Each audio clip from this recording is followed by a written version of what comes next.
Hi everyone, it's Caitlyn here. If you're new to my channel, welcome, and I do encourage you to hit that subscribe button as well as turn on the notifications so you don't miss any future uploads. I'm going to open my eyes because it's kind of weird having my eyes closed during this and not being able to see if I'm like looking at a wall or if I'm actually looking at you guys. So I'm just going to open my eyes. So this look is a collaboration with Wholesale Halloween Costumes. This is a female Jack Skellington, so kind of like a gender bent Jack Skellington.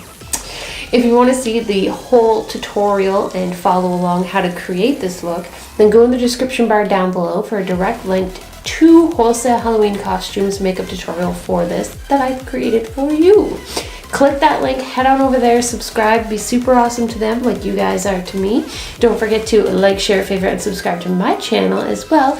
And turn on the notifications so you don't miss any future uploads, because that's like super important. A lot of people aren't getting notifications when I upload a video, and yeah, kind of sucks because you guys don't get to see what I'm creating because it's not telling you.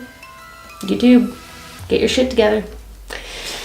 But I really hope you guys enjoyed watching this little Jack Skellington gender bend tutorial. Trailer? No, it's a trailer. I hope you guys enjoyed watching it. Until next time, stay beautiful, okay? Bye.